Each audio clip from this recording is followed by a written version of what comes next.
5, 4, 3, 2, 1. Começa agora a aula mais divertida do mundo.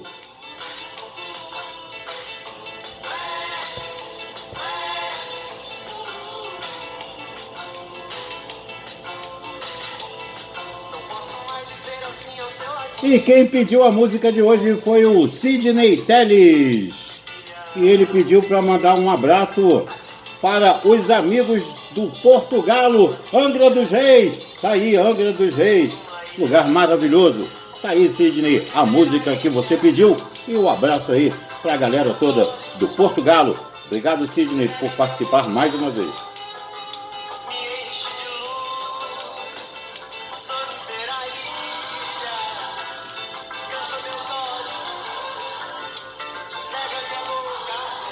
Aê! E você pode fazer como o Sidney, entrou no canal, se inscreveu, saiu curtindo tudo e ainda pediu uma música, ainda fez um agradecimento aí, pediu para mandar um abraço para a galera toda. Legal.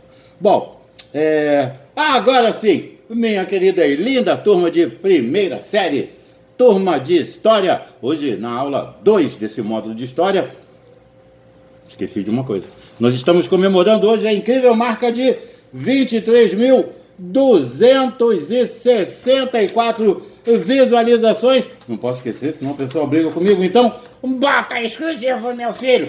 Dá trabalho para fazer. Agora sim.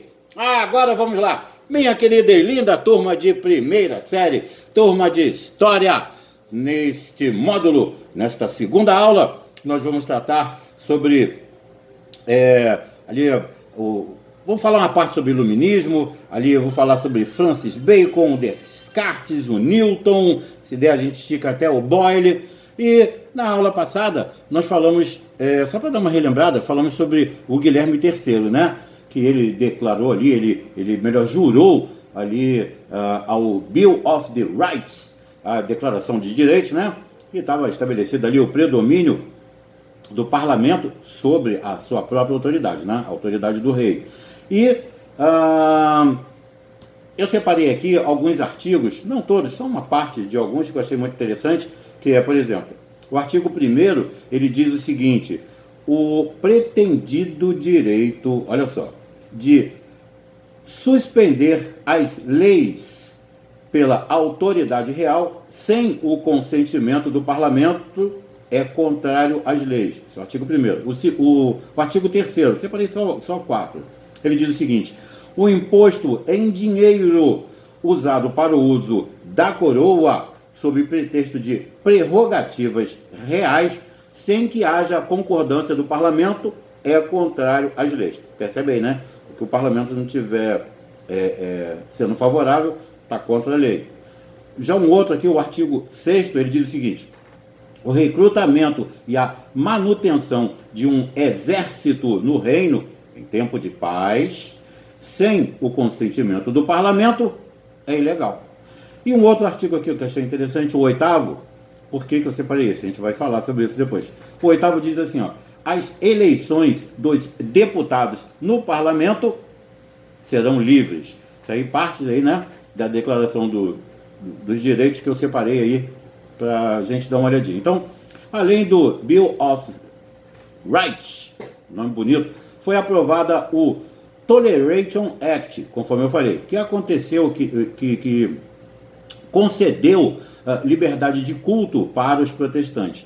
Vitória do projeto burguês, né, de Estado, aí nessa Revolução Gloriosa, acabou permitindo a realização da Revolução Industrial e a consolidação do capitalismo inglês. Bom, tem uma frase muito interessante do Francis Bacon que ele diz assim, ó: a verdade é filha do tempo, não da autoridade.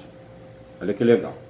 Bom, a busca de uma nova concepção de mundo, essencialmente racionalista e baseada na existência de leis naturais, né, que regem aí a dinâmica do universo, marcaram a chamada Revolução Científica lá no século XVII. O Renascimento, ele vai fornecer, então, vários elementos para essas mudanças na construção da ciência, principalmente o racionalismo, que ganhou espaço se contrapondo aí às ideias religiosas, né, que vinham lá da chamada Idade Média. Bom, tomando o Sol como centro do universo e imaginando que todos os planetas se moviam ao seu redor, a determinação da órbita dos planetas tornava-se um pouco mais fácil. O modelo proposto, então, pelo Copérnico, entretanto, contrariava a teologia cristã da época, né?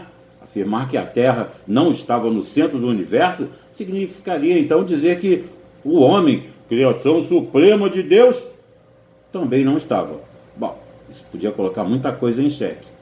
Tivemos, então, no século XVII, a retomada das ideias de cientistas como Copérnico, né? E a teoria do heliocentrismo, e Galileu, né? Com seus estudos em astronomia, foram recuperados. Por quê? Devido à ação repressora dos tribunais de inquisição da Igreja Católica, essas teorias ficaram paralisadas em seus estudos. E no século XVII, a preocupação da Inquisição com outras ameaças representadas pelos judeus e as bruxas permitiu aos cientistas algum espaço para desenvolver as suas ideias. Então, o Francis Bacon, por exemplo, ele defendia o uso do método indutivo, ou seja, baseado na observação e na experiência. Ele acabaria com a letargia, né? Aquele estado parado lá em que se encontrava a ciência, rompendo com as visões de mundo místicas e teorias aristotélicas que ainda influenciavam a produção do chamado conhecimento científico. O Descartes, o René Descartes, da mesma maneira que o Bacon, o Descartes, a linda frase, penso, logo existo, ele buscava explicar racionalmente o funcionamento do universo, articulando as leis da natureza com as leis da matemática. Sua visão de universo era mecanista, distinguindo o mundo espiritual do mundo material. As dúvidas e teorias do Descartes não questionavam a existência de Deus, que seria a causa de tudo, inclusive a razão humana, para que o homem pudesse conhecer melhor a natureza. E o Isaac Newton, bom, tem gente que fala Isaac Newton. O Isaac Newton, ele aprofundou as teorias que foram aí desenvolvidas pelo Bacon, pelo Descartes, pelo Copérnico, quem mais? O Galileu, o Kepler também, e unindo a matemática e a experimentação e desenvolvendo leis matemáticas para fenômenos da natureza, conhecidos como as leis de Newton, que é a lei da inércia, a lei da gravitação universal, lei da ação e da reação e lei da aceleração. Se eu esquecesse ia ficar feio. Bom, e o Robert Boyle? Não tem nada a ver com a Suzanne Boyle não, tá? Esse aí é outro, esse veio primeiro. Bom, a gente pode citar ainda esse cidadão, o Robert Boyle, que os seus estudos no campo da química, né? Os estudos aí do átomo, Hooke, e seus estudos sobre a estrutura celular dos vegetais, a classificação dos seres da natureza em minerais, animais e vegetais, que foi realizada pelo Linneu, e os avanços na matemática e na geometria analítica realizados por Leibniz, nome estranho, e Pierre de Fermat. Aí eu deixei uma frase aqui. Quereis, portanto, dar consistência ao Estado?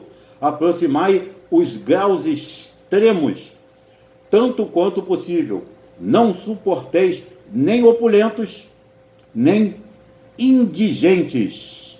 Essas duas condições naturalmente inseparáveis são igualmente funestas ao bem comum. Que nenhum cidadão seja capaz, seja assaz, opulento para poder comprar outro, e que nenhum seja bastante pobre para se achar constrangido a vender-se. Ó, muito legal, né?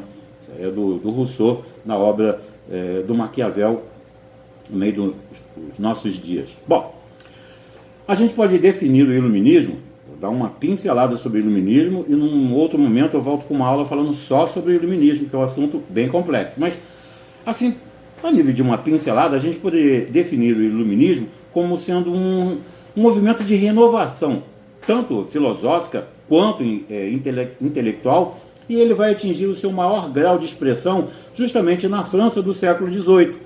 Ou seja, o iluminismo ele foi um movimento bastante heterogêneo, tendo suas ideias utilizadas pela burguesia, por intelectuais e até mesmo por alguns monarcas. As bases desse movimento eles estavam consolidadas na crença inabalável, na razão e na ideia do progresso infinito do homem. E aí, a razão era o caminho para o surgimento de uma nova sociedade na qual todos teriam os mesmos direitos e deveres, pelo menos na teoria. As principais ideias iluministas, elas eram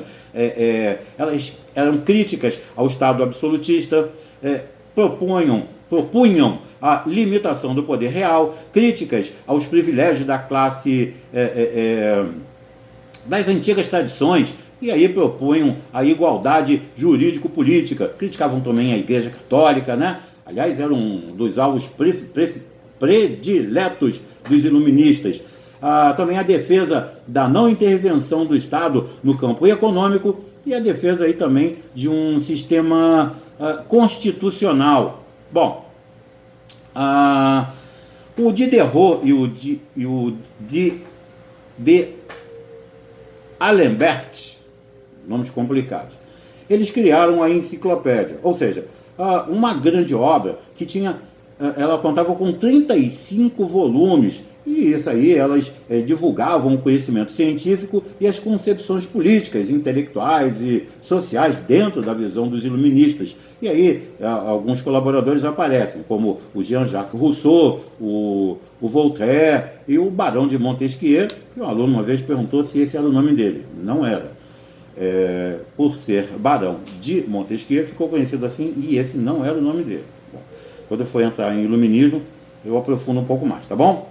Nenhum homem recebeu da natureza o direito de comandar os outros. A liberdade é um presente do céu, e cada indivíduo da mesma espécie tem o direito de gozar dela, logo que goze da razão. Isso aí é uma das colocações do Diderot. Bom, apesar de considerarmos que as ideias iluministas não alcançaram assim, uma ampla divulgação, o interesse pela leitura e por aprender a ler e escrever cresceu, conforme a análise dos dados que nós temos separados aqui. Bom, por exemplo, no final do século XVIII, na Europa, a escrita é corriqueira, ou seja, de 60% a 70% dos homens já sabem assinar o nome. 71% na França, situada ao norte da linha de Saint-Malo-Genebra. 61% nos Países Baixos. 60% na Inglaterra. 65% na Escócia. Para as mulheres, exceto a Escócia, as porcentagens ficam aí em torno de 40%, 44% no norte e no nordeste da França, e por volta de 37%,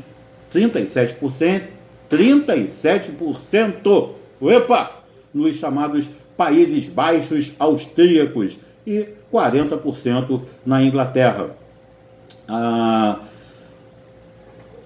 Na próxima aula, eu continuo falando sobre Locke, Voltaire, Montesquieu, Rousseau, e eu dou uma adentrada mais em relação a esse tópico. Tá legal? Então, não se esquecendo que nós não estamos em férias, e sim em quarentena, eu peço que tenham muito amor, muito carinho e muita paciência com todos que estão ao seu lado. Fiquem bem e até a próxima.